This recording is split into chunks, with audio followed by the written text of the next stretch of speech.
Bueno, muy buenas tardes. Muy buenas tardes para todos.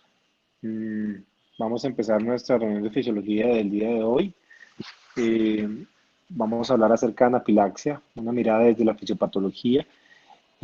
Para mí es motivo de gran felicidad presentar a la doctora Juanita Uribe, residente de primer año de cuidado intensivo pediátrico de la Universidad de La Sabana. Adelante, Juanita. Gracias, profe, por la presentación. Buenas tardes a todos. Como les contó el profe, hoy vamos a hablar entonces de anafilaxia y el énfasis de la charla, por motivos del taller, entonces vamos a concentrarnos en la parte de la fisiopatología. Inicialmente vamos a hablar sobre unas generalidades, ahí vamos a considerar la definición y cuáles son los desencadenantes más comunes. Luego vamos a profundizar sobre la fisiopatología. Después de eso vamos a ver unos datos puntuales e importantes sobre el diagnóstico, pasaremos al tratamiento y finalizaremos la charla hablando de la educación del paciente, que es algo corto, pero muy importante en esta enfermedad. Empezamos entonces hablando de generalidades. Al inicio del siglo XX, en 1903, el fisiólogo francés Charles Richet y su compañero Paul Portier realizaron un estudio con toxina de un género llamado Physalia, que es una especie de la familia de las medusas, y esta toxina es inductora de urticaria.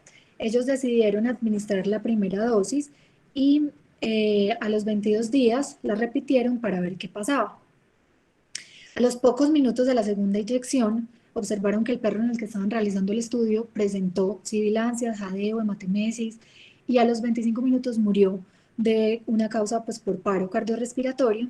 Y en este momento el doctor Richet considera que esa reacción podría llamarse anafilaxia en contraposición a la profilaxis, que es como el término previamente que ellos estaban buscando, y por este trabajo recibió el Premio Nobel de Medicina en 1913. Desde ese momento hasta hoy ha habido múltiples variaciones de las definiciones y cada una de las guías de las distintas asociaciones a nivel mundial tienen una definición propia.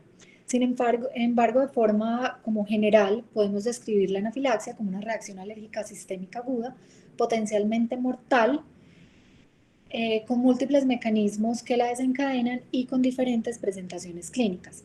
Independiente de cuál sea la forma de describirla, hay unas características que siempre están presentes y de forma constante en las distintas definiciones. Esas características es que tiene que ser una reacción grave, que debe ser generalizada o sistémica, que es secundaria a una reacción alérgica o hipersensibilidad y que puede ser mortal. Y tener en cuenta que debemos evitar llamarla choque anafiláctico, porque la palabra choque incluye dentro de su definición algunos compromisos de órgano que no siempre están presentes en pacientes con anafilaxia. Tampoco debemos llamarla reacción alérgica, porque no todas las reacciones alérgicas son anafilaxia. Reacción aguda mediada por IgE, porque no es el único mecanismo fisiopatológico que explica la enfermedad. Reacciones anafilactoides o pseudoanafilaxia. Estas dos últimas porque es un término que se queda como entre la mitad entre ser y no ser, y digamos que para esta enfermedad es muy importante hacer el diagnóstico y definir exactamente qué es. En el 2005, un grupo de expertos vieron la necesidad de tener una definición que para ese momento fuera más universal e idealmente internacional, pues hasta ese momento lo que había hacía que la falta de acuerdo sobre lo que constituía anafilaxia llevara a que los pacientes tuvieran tratamientos que no fueran óptimos y tuvieran desenlaces no favorables. Fue por esto que se crearon los criterios que son los que ustedes ven en la pantalla. De estos criterios, el objetivo principal fue buscar un medio simple y rápido para hacer un diagnóstico correcto. Y es claro, pues que ninguno de estos criterios va a proporcionar el 100% de sensibilidad y especificidad, pero sí se cree que entre ellos van a captar más o menos el 95% de los casos de anafilaxia. Debido a que la mayoría de las reacciones anafilácticas incluyen síntomas cutáneos que se observan en el 80% de los casos cuando se evalúa realmente al paciente cuidadosamente, se consideró que al menos el 79% de las reacciones anafilácticas deben identificarse por medio del criterio número 1, que es el que le subrayo, incluso en escenarios en los que el estado alérgico del paciente y la posible causa de la reacción puede ser desconocida. Sin embargo, hay que tener en cuenta, especialmente esto para los niños, que los síntomas cutáneos pueden estar presentes hasta en el 20% de reacciones anafilácticas en niños con alergia a los alimentos, pueden no estar presentes, perdónenme, y es por esto que es necesario tener como otras aproximaciones en distintos órganos. Por eso se crea el segundo criterio que pretende reunir más o menos el 20% restante de los pacientes. Pero se sabe, y para ese momento en el que se reunieron, ellos tenían claro que había algunos pacientes que iban a tener una forma rara de presentar anafilaxia con hipotensión aguda después de la exposición a un alérgeno. Y por eso se incluyó el criterio número 3. Digamos que la sensibilidad y especificidad general de estos criterios se ha evaluado en distintos estudios y está alrededor en sensibilidad del 95% y la especificidad puede variar dependiendo del escenario en donde se realicen y de las personas o el entrenamiento que tengan las personas, pero está alrededor del 70 al 80%, lo que los hace pues unos criterios bastante confiables y son los que hasta el momento pues utilizamos y debemos conocer. Sobre los desencadenantes, pues de forma general, digamos que se sabe y tenemos conocimiento con lo que hemos leído que los alimentos, los insectos y los medicamentos son como los 3 grupos de desencadenantes más frecuentes, incluidos adultos y niños. Pero hablando específicamente de niños, en el 2016 se publicó este estudio, el Registro Europeo de Anafilaxia, el cual caracterizó las reacciones anafilácticas más graves entre julio del 2007 y marzo del 2015 e incluyó 1.970 pacientes menores de 18 años. Ellos encontraron como un dato relevante que un tercio de los pacientes habían presentado anafilaxia previa. Y eso es muy importante porque tiene que ver con lo último que les voy a decir al final de la charla y es la educación. Siempre a los pacientes hay que educarlos porque tienen riesgo de volver a presentar reacciones anafilácticas. Sobre los desencadenantes, ellos encontraron que los alimentos fueron los desencadenantes más frecuentes en el 66% de las veces, seguidos de los venenos de insectos en el 19% de las veces. Vemos en la gráfica que los niños preescolares, los lactantes, usualmente van a verse afectados por alérgenos que tienen mucho que ver con comida y es lógico, ellos están empezando a hacer la introducción a los alimentos. En ellos la leche de vaca y el huevo de gallina son los más comúnmente asociados a alergias, pero también el maní es importante y algunas nueces como el marañón y las avellanas. En la edad más avanzada ya empezamos a ver en los adolescentes que aparece un grupo importante que son los medicamentos, que ya esos se empiezan a exponer más porque pueden presentar distintas enfermedades, pero también aparecen los insectos, siendo los dos más comúnmente asociados la picadura de avispón o de abejas. Y vemos que, por ejemplo, otros alimentos o el maní pueden estar de alguna forma presentes como causa de alergia de una manera constante en las distintas edades. De este grupo, de estos 1.970 pacientes, 26 pacientes ingresaron a la unidad de cuidado intensivo. Y de este grupo, la causa más frecuente de anafilaxia fueron la leche de vaca, las avellanas, los marañones y el veneno de insectos. Este último fue responsable de las reacciones más graves. De esos 26 pacientes, 11 presentaron choque, 10 paro y 5 murieron. Y 8 de los 26 reportaron que previamente habían tenido reacciones similares a alérgenos conocidos. Entonces, nuevamente aparece como algo relevante la educación de los pacientes. Digamos que la anafilaxia fatal pues, no es frecuente, constituye menos del 1% del riesgo total de mortalidad por anafilaxia. Sin embargo, como estos son los casos más graves, yo pues, consideré realmente importante detallar cuáles son los factores de riesgo que llevan a ellos y cuáles son los desenlaces. Entonces, en este artículo de revisión que publicaron Turner y colaboradores en el 2007, ellos describieron que los desenlaces más frecuentes fueron los medicamentos seguidos de la comida y por último los venenos. Para cada uno de los grupos, ellos hicieron un análisis de cuáles eran como los factores de riesgo más asociados y cuáles eran los alérgenos más comunes para ese grupo. Entonces, para los medicamentos, encontraron que los antibióticos betalactámicos, los anestésicos, de los anestésicos específicamente el bloqueo neuromuscular, y las inyecciones de radiocontrastes tuvieron los peores desenlaces y fueron más frecuentes. Las comorbilidades más usualmente encontradas fueron ser asmático y el uso previo de beta bloqueadores. Durante la charla vamos a ver que este escenario, pues tomar beta bloqueadores en anafilaxia es un antecedente que siempre debemos preguntar porque va a darnos cambios en el manejo. Sobre la anafilaxia alimentaria mortal, ellos encontraron que la mayor frecuencia ocurre durante la segunda y tercera década de la vida y la administración de epinefrina fue un factor de riesgo para morir por esta causa. Los desencadenantes más comunes fueron los frutos secos, los mariscos, la leche y el huevo. Y como factor de riesgo importante, ser niño y ser asmático. Y por último, está la anafilaxia fatal por veneno. Los factores de riesgo incluyen la edad media, ser hombre y tener antecedente de mastocitosis. Y los desencadenantes, pues usualmente los más frecuentemente reportados son las abejas, pero acá hay que tener un punto, pues como de cuidado, porque depende mucho de la localización geográfica. Entonces, dependiendo de las zonas, van a variar y puede haber otros bichos implicados, otros insectos implicados. Ahora nos vamos a centrar en la fisiopatología de la enfermedad. Esta es la parte más importante de la charla. Vamos a tener en cuenta este esquema, quiero que no lo olviden. La anafilaxia resulta siempre de la activación de diferentes vías inflamatorias, que es pues la forma final en la que se va a manifestar, es en la degranulación de mastocitos y basófilos.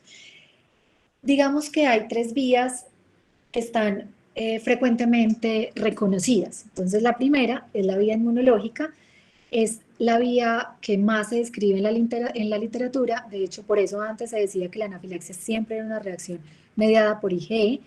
En esta línea tenemos específicamente la reacción por IgE cuando tenemos sujetos que se exponen a comida, veneno, a látex, y lo que pasa en esta vía es que inicialmente ellos van a tener un contacto con un alérgeno que va a activar los linfocitos T, ellos los linfocitos T helper 2, que van a producir interleuquina 4 y 5, que van a activar una respuesta por los linfocitos B, y al final van a producir interleuquina E, perdónenme, inmunoglobulina E. En la segunda exposición vamos a ver que esa segunda exposición es la que va a llevar a la degranulación masiva de los mastocitos, y esa vía ya la vamos a detallar más a continuación. Pero también hay otras vías que están implicadas de forma inmunológica en la anafilaxia. Estas vías van a estar mediadas por inmunocomplejos de IgE, en donde los estudios en ratones han mostrado que para que esta vía se active, la cantidad de alérgeno que se necesita es muchísimo mayor. Y también está la vía del complemento. La activación de la cascada del complemento realmente pues va a llevar a muchos como estímulos, y lo que va a hacer es que va a producir o va a generar pequeñas cantidades de polipéptidos, entre ellos el C4A, el C3A y el 5A, que también se llaman anafilatoxinas, que son potentes mediadores inflamatorios, y que estas vías, pues digamos, van a ser mucho más frecuentemente activadas cuando tenemos reacciones anafilácticas secundarias a transfusiones o pacientes que hacen reacción a membranas de diálisis. La vía idiopática, pues su nombre lo indica, no sabemos cuál es la causa ni cómo se produce. Y por último, está una vía que se conoce como una vía no inmunológica. En esta vía hay dos cosas grandes. La primera es que la degranulación de los mastocitos se puede hacer por estímulos físicos, como pacientes que van a hacer anafilaxia por frío o por ejercicio, o pacientes que tienen reacciones anafilácticas directamente por sustancias, como algunos medicamentos, los opioides, por ejemplo, las fluoroquinolonas, el bloqueo muscular o el icatibant, que tienen la capacidad ellos mismos de unirse a los receptores de los mastocitos y de granularlos ellos por vía directa. Entonces, como vemos, es una forma, como son distintas vías por las que vamos a ver, pues por las que vamos a encontrar la anafilaxia. Ahora, les he estado diciendo en esta primera parte que las células más comúnmente implicadas son los mastocitos y y los basófilos. Entonces, vamos a hablar primero de los mastocitos. Los mastocitos surgen de las células madres de la médula ósea y funcionan como mediadores de procesos inflamatorios. Ellos vienen de un linaje único, o sea, no van a tener, solamente van a volverse mastocitos una vez se diferencian. Y tenemos como dato importante que hay dos tipos: los que se concentran a lo largo de los vasos sanguíneos pequeños, que se conocen como mastocitos de tejido conectivo, y los que están presentes en el tejido conectivo subepitelial del sistema respiratorio y digestivo, que se denominan mastocitos mucosos. Ellos tienen en su interior dos formas de producir mediadores inflamatorios. La primera es porque ellos mismos contienen gránulos que en su interior van a tener algunos derivados como la heparina, la histamina, la irilsulfatasa, las proteasas neutras, dentro de ellas la triptasa, o los factores quimiotácticos de eosinófilos y neutrófilos que están previamente preformados. Entonces ya están ahí y una vez se liberan, pues hacen la reacción. Pero los mastocitos también tienen la capacidad de hacer síntesis de algunos agentes que para eso van a utilizar, por ejemplo, pues, el ácido araquidónico de la membrana y a partir de este se van a producir los leucotrienos, el C4A, D4 y el E4, el tromboxano A2 y la prostaglandina D2. Pero también van a tener pues, la capacidad de hacer otras sustancias que van a derivarse no necesariamente del ácido araquidónico, como el factor activador de plaquetas, el PAF, así lo vamos a ver durante la charla, las bradykininas, las interleuquinas entre esas la 4 y la 5 y el factor de necrosis tumoral alfa. Tanto estos agentes primarios y secundarios cuando se liberan pues van a producir la respuesta que va a tener el mastocito y que vamos a ver en las reacciones de anafilaxia.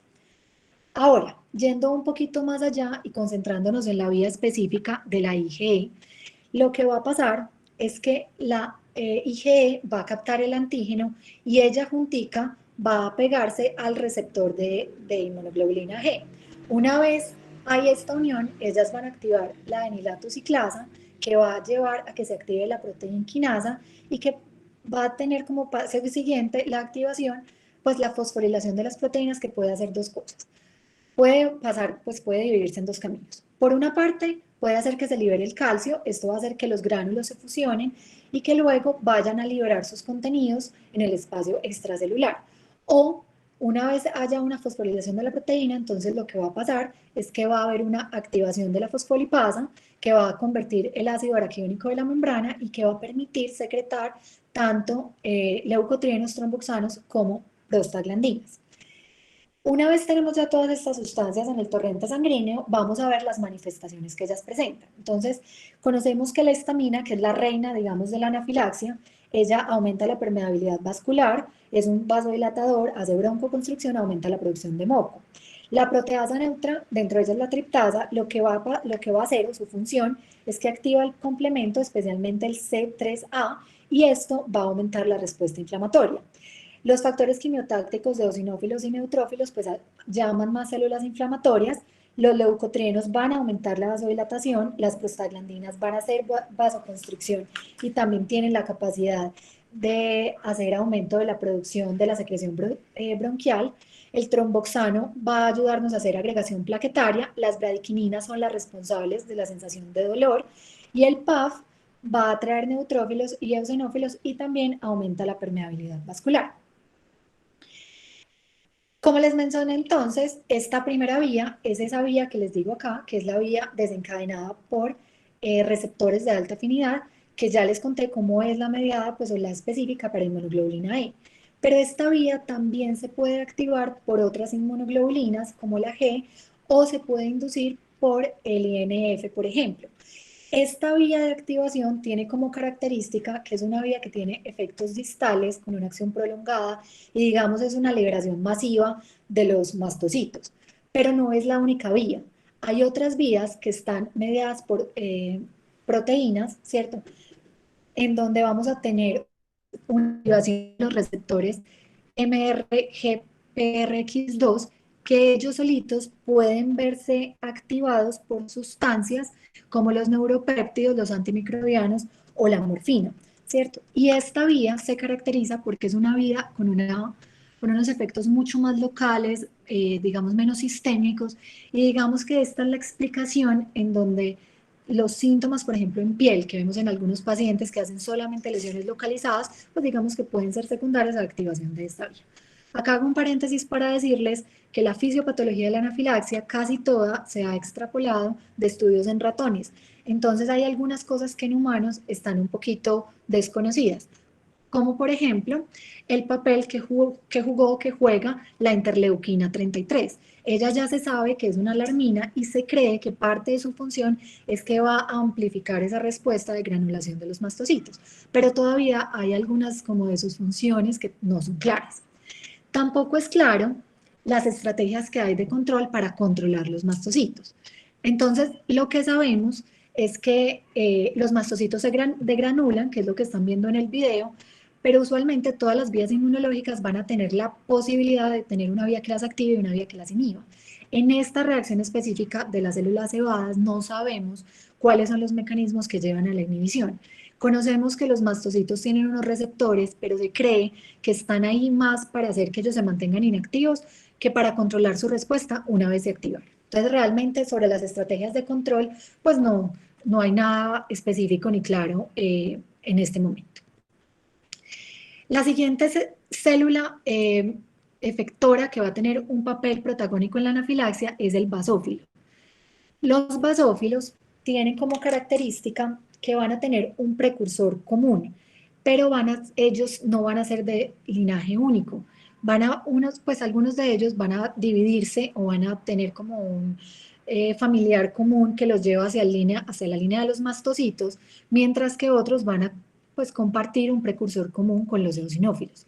De acuerdo a los receptores que ellos tengan y a los estímulos que se vean, pues como a los estímulos a los que se vean afectados, ellos van a caminar hacia una vía en donde van a ser más fáciles de activar por medio de la inmunoglobulina E, ¿cierto? Y van a hacer reacciones anafilácticas más dependientes de inmunoglobulina E, o por el contrario, van a tener una capacidad de hacer más producción de citoquinas. Eso los hace una célula diferente, por ejemplo, pues a los mastocitos, que fue lo que vimos anteriormente. Además, los basófilos tienen unos gránulos en menor cantidad. Los gránulos azurófilos, que son los primarios, tienen lisosomas, ellos tienen hidrolasas ácidas, y los gránulos específicos, que son los secundarios, son los que van a cargar la histamina, la heparina y los mediadores en esta respuesta de anafilaxia. Como les dije, no todos van a tener receptores para IgE. Una vez ellos se activan, ellos van a viajar a diferentes lugares, como la piel, la vía respiratoria, el tracto gastrointestinal, y de acuerdo al lugar a donde lleguen, pues van a ser parte de esa respuesta que no solamente estará asociada a la anafilaxia, sino que también estará asociada a algunas reacciones alérgicas o atópicas. Para la anafilaxia, ellos se creen que pues hacen una granulación masiva, pero no es tan grande como la que se da pues en el mastocito, y hacen una migración general. No son estos dos, pues no son solo los basófilos y los mastocitos las únicas células efectoras. También en el papel de la anafilaxia se sabe que los macrófagos, los neutrófilos y los linfocitos tienen un papel sobre todo en la propagación de la inflamación. Pero como les dije, realmente no hay unas vías específicas para saber cómo han sido activados. Lo que sí sabemos es que hay algunos pacientes que de acuerdo a la exposición que tengan al desencadenante, van a tener unas vías que van a llevar más esa activación de otras células, como macrófagos específicamente o células T. Esta vía primera, acá, la vía típica pues, del mastocito que ya les expliqué, y hay otras en las que se sabe que hay liberación tanto de los macrófagos como de las células cebadas. Y por último, pues está la vía del complemento, que tiene algunas características específicas, porque digamos que es una vía más hacia ese nivel, pues como determinado del complemento. En la parte inferior de esta imagen ven que hay unos biomarcadores que se liberan de acuerdo a la vía que se activa. Resulta que también para anafilaxia ya se está empezando a hablar de medicina de precisión y se cree que la medición de esos biomarcadores, o sea, la histamina, la triptasa o algunas interleuquinas, puede ayudar a orientarnos en el diagnóstico, y esto ya lo vamos a ver más adelante. Bueno, y entonces hasta acá sabemos muy bien cuál es la reacción, pero entonces, ¿qué pasa con el choque? Porque el choque anafiláctico tiene unas características específicas. Entonces, sabemos que es un choque de inicio rápido, que es multifacético, tiene características de choque cardiogénico, hipovolémico y distributivo. Hay una liberación masiva de citoquinas que da resultado, pues como resultado una fuga capilar, y eso nos va a llevar a un tercer espacio. Ese tercer espacio pues va a tener al final una depresión de volumen intravascular. La histamina, el factor de necrosis tumoral alfa, los prostanoides y las interleuquinas también van a producir vasoplegia. Y en conjunto todas estas respuestas lo que van a llevar es a disminución del retorno venoso y bajas presiones de llenado cardíaco.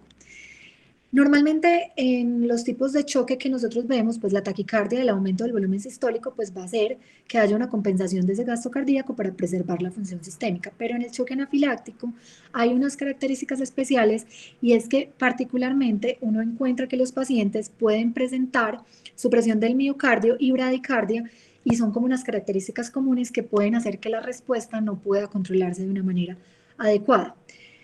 Los componentes cardiogénicos específicos de la anafilaxia pues se considera que son complejos y todavía no están completamente aclarados en la literatura, pero sí conocemos que hay una parte que es secundaria de presión miocárdica, bradicardia, isquemia y deterioro tanto de la función diastólica como sistólica. El papel que juegan los mastocitos en los mastocitos cardíacos en la anafilaxia específicamente no es claro. No se sabe pues qué es exactamente lo que ellos hacen. Pero sí hay algunos estudios que dicen que pueden estar asociados a vasoespasmo coronario, microisquemia o pueden producir pues alteraciones a nivel local que pueden empeorar el choque y que pueden también verse agravados por la presencia de histamina o PAF.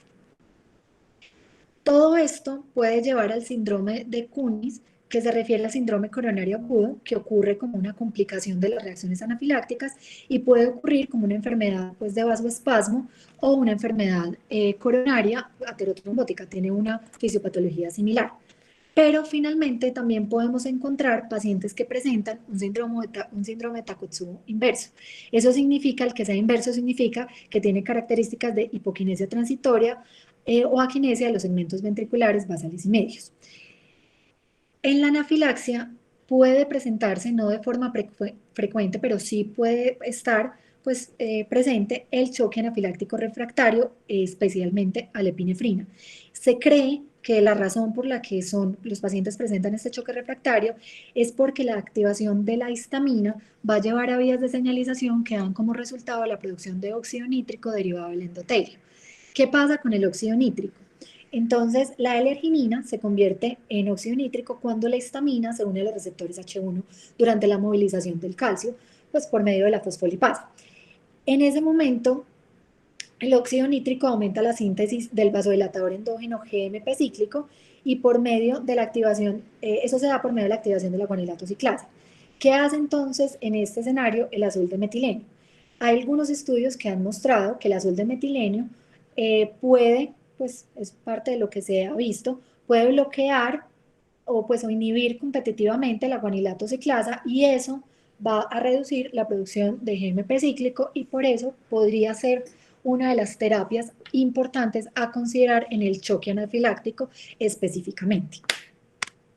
Teniendo ya claro todo esto de la fisiopatología, vamos a hablar ahora del diagnóstico. Entonces, el diagnóstico claramente es clínico, se presentan distintas manifestaciones, entonces podemos encontrar de acuerdo a la edad predominancia de unos síntomas u otros, digamos que los tres grandes grupos más afectados van a ser piel, pues que se ven en casi todos los pacientes, más o menos el 80%, los síntomas gastrointestinales con vómito y náuseas, siendo muy frecuentes en los pacientes pequeños, respiratorios vamos a encontrar niños que presentan tos, la tos es más frecuente verla en menores de 10 años que en mayores de 10 años, pero también pueden hacer opresión en el pecho. Y los síntomas cardiovasculares van a ser más frecuentes verlos en adolescentes que en niños pequeños y usualmente lo que encontramos es síncope, hipotensión, sensación pues como de mareo. Algunos pacientes pueden presentar alteración del estado de conciencia secundario al choque o al evento agudo que presenta. Digamos que esta es la forma clínica en la que más encontramos la anafilaxia. La enfermedad como tal se puede presentar de tres maneras. Entonces, la primera es una presentación monofásica. Es frecuente, es la forma más común, el punto máximo de los síntomas se da entre 30 a 60 minutos, la anafilaxia suele resolver en la siguiente hora y usualmente no suele haber síntomas que repiten, pues por eso es monofásico, es solo ese momento y les va bastante bien con la administración de epinefrina. La otra forma de presentación es la anafilaxia bifásica, que se define por la recurrencia de los síntomas horas después de la resolución del evento inicial en ausencia de una reexposición al desencadenante. Sobre este dato específico se ha informado que esta variable de tipo bifásico ocurre más o menos hasta en un 23% de las reacciones anafilácticas generales y hay algunos estudios que dicen que es mucho más frecuente en niños que en adultos. Como beneficio para que no se presente anafilaxia bifásica, pues una reacción bifásica, es el uso de adrenalina de forma temprana, porque se ha encontrado que los pacientes en los que no se administra adrenalina, que ya vamos a ver que no es algo infrecuente, tienen más riesgo de recurrir. Sobre el papel que juegan los glucocorticoides en este tipo de escenario, digamos que no hay un consenso y los estudios dicen que podría haber algún beneficio, pero todavía no es claro su papel. La última forma de presentación es muy rara, es inusual, casi anecdótica. Es una reacción rara con un evento prolongado en el tiempo que puede durar días, incluso semanas, y que se cree que el mecanismo fisiopatológico implicado es esa incapacidad del mastocito o del sistema inmune para controlar la respuesta del mastocito, pero no se sabe pues cuál es la causa por la que se presenta. Ahora, sobre el diagnóstico y lo que les contaba ahora de medicina de precisión, hay algunos datos porque eso es relevante, es porque hay pacientes que presentan anafilaxia que repiten, pues que son múltiples episodios en el tiempo y cada vez que tienen un episodio nuevo pueden tener mayor probabilidad de morir. Entonces hay pacientes en los que se ha propuesto utilizar algunos biomarcadores como la triptasa. La triptasa pues sirve si se toma entre 30 a 60 minutos del inicio de los síntomas y de acuerdo al valor que encontremos podemos guiar como la posibilidad de diagnóstico. Mal, la idea o pues lo que proponen estos autores es hacer unas pruebas de alérgenos en piel de 4 o 6 semanas después para tratar de identificar cuál es la exposición pues determinada. Si por el contrario la triptasa está elevada, entonces yo lo que quiero es tomar un nivel de triptasa basal de 4 a 6 semanas y verificar si está normal, hago pruebas de alérgenos en piel, si está elevada, entonces lo que quiero hacer es un kit genético para determinar algunos trastornos de los mastocitos que pueden ser pues, frecuentes y que hacen parte de los diagnósticos diferenciales de la enfermedad. Acá en la parte de abajo vemos cuáles serían esas otras enfermedades que podríamos diagnosticar por medio de pues como de esta aproximación diagnóstica y que podrían servir, como les dije, en algunos pacientes. Sobre el tratamiento, entonces hay varios puntos que hay que tener en cuenta y hay que discutir y son relevantes porque todos incluyen la fisiopatología. Entonces, lo primero es que el rey de las terapias o la reina de las terapias es la epinefrina. Definitivamente es el tratamiento de elección en anafilaxia, debe administrarse tan pronto como se reconozca. Se ha demostrado que es la terapia que mejor efecto tiene porque va a tener un efecto de vasoconstricción alfa-adrenérgico a las dosis a las que se recomiendan, cierto que ya se las voy a mostrar cuáles son, y además la administración de la epinefrina va a servir para mejorar el flujo coronario. Lo que está descrito es que en muy pocas ocasiones las dosis excesivas podrían llevar a que los pacientes presenten efectos adversos como infarto, edema, QT prolongado o arritmias, pero no es lo usual. Lo ideal es administrar primero una dosis intramuscular y si el paciente no responde, entonces iniciar una infusión de epinefrina. Siempre en estos pacientes, cuando hacemos manejo del shock, debemos garantizar una administración adecuada de volumen y de ahí en adelante vamos a utilizar algunas terapias que son consideradas como coadyuvantes, pero que se las voy a mencionar porque suelen ser la primera línea de manejo en muchos centros. Entonces, los antihistamínicos actúan mucho más lentamente que la epinefrina, tienen una influencia pues como favorable para disminuir sobre todo los síntomas en piel, especialmente la urticaria y el prurito, pero hay que tener cuidado porque la administración intravenosa puede llegar a ocasionar hipotensión y debería, en el caso de anafilaxia, administrarse de forma intravenosa porque si lo administramos de forma oral, podríamos hacer que el estado general de choque pues no lleve a una adecuada absorción del medicamento, pues y al final de cuentas pues no nos termine como sirviendo. Realmente pocos estudios apoyan el uso de antihistamínicos como primera línea del manejo de la anafilaxia. Sobre los esteroides, hay varios estudios que han mostrado pues, que se utilizan incluso de forma más frecuente que la epinefrina y se cree que la razón por la que eso pasa es por la extrapolación que se da pues, de pensar que como los esteroides sirven en croup y en asma, entonces también pueden servir en anafilaxia. Pero lo que hay que saber, y esto es un dato muy importante, es que las reacciones anafilácticas graves se presentan más o menos el tiempo de inicio va aproximadamente 5 minutos, empieza 5 minutos cuando el alérgeno son medicamentos, 15 cuando son venenos o 30 minutos cuando son alimentos.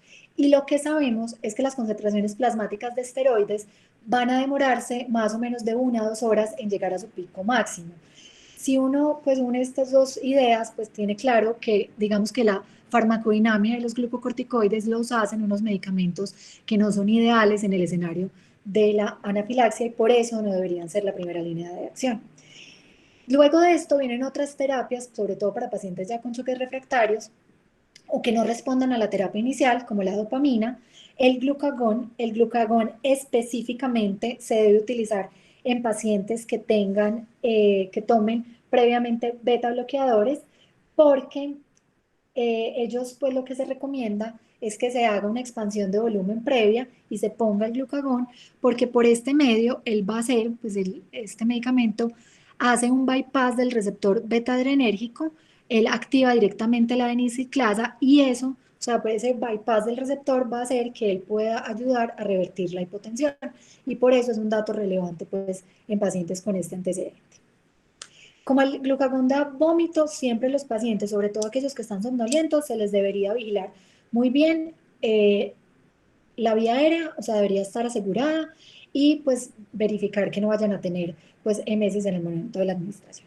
Y por último, ya les conté cuál es el mecanismo de acción, se puede utilizar el azul de metileno, no se debería utilizar en pacientes que tengan hipertensión pulmonar o lesión renal aguda y los estudios realmente son pocos, son más como recomendaciones por la fisiopatología, pero es una terapia que hay que tener en cuenta en choque anafiláctico. Siempre me quedó la duda de si se utilizaba o no adrenalina y por qué los estudios hacían tanto énfasis en decir que era el medicamento de elección. Y resulta que varios estudios han mostrado que cuando se evalúan las terapias que se utilizan de primera medida, sobre todo en los servicios de urgencias, los glucocorticoides y los antihistamínicos son las terapias que más se ponen y la epinefrina, digamos, no se considera tanto. Y ya sabemos que eso nos lleva a desenlaces, pues a peores desenlaces. La adrenalina debe utilizarse en la dosis que vemos acá en la pantalla a esta concentración 1 en 1000 y siempre que los pacientes presentan una reacción anafiláctica deben irse para la casa con entrenamiento sobre cómo utilizar los autoinyectores en casa y cuál será la dosis específica para ellos. A nivel de Colombia tenemos un problema porque los lápices con adrenalina no son tan fáciles de conseguir y algunas veces los inmunólogos la necesidad de darles como jeringuitas de insulina con dosis determinadas de adrenalina en caso pues, de que lo requieran. Les dije al principio que parte de la, como uno de los grandes mensajes de la charla es decirles que si nosotros como médicos, incluso en el escenario de cuidado intensivo, no educamos a los pacientes que tienen anafilaxia, pues hicimos parte de nuestra labor incompleta. Los pacientes tienden a recurrir, pueden recurrir y pueden tener reacciones mortales. Entonces, siempre desde el primer momento que entran, ellos deben recibir una educación. La educación tiene 4 pilares fundamentales. Lo primero es que ellos tienen que tener claro son los contactos a los que deben llamar, cuáles son los teléfonos de emergencias, el teléfono del inmunólogo, o sea, todas las personas que necesiten que estén ahí para cuando presenten un evento. Lo segundo es que tienen que educarse sobre los alérgenos que los llevaron a la anafilaxia. Si se desconoce, hay que tratar de hacer una búsqueda juiciosa para evitar esos desencadenantes. También se les debe informar cuáles son los signos y síntomas que más frecuentemente presentan o cómo es su presentación.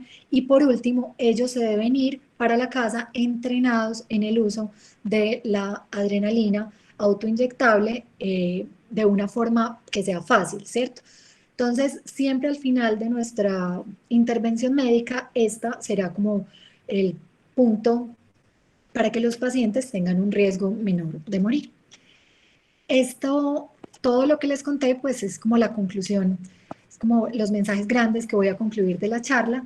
Entonces, lo primero que les quiero decir es que hay que reconocer rápidamente los síntomas. Si la anafilaxia no se reconoce de forma rápida, hay más riesgo que el paciente muera. Lo segundo es que antes pensábamos que la única forma o la principal, pues sí, la única de presentación era la mediada por IgE y ya tenemos claro que no hay una sola vía de presentación, pero que realmente todas van a tener pues, unos síntomas comunes.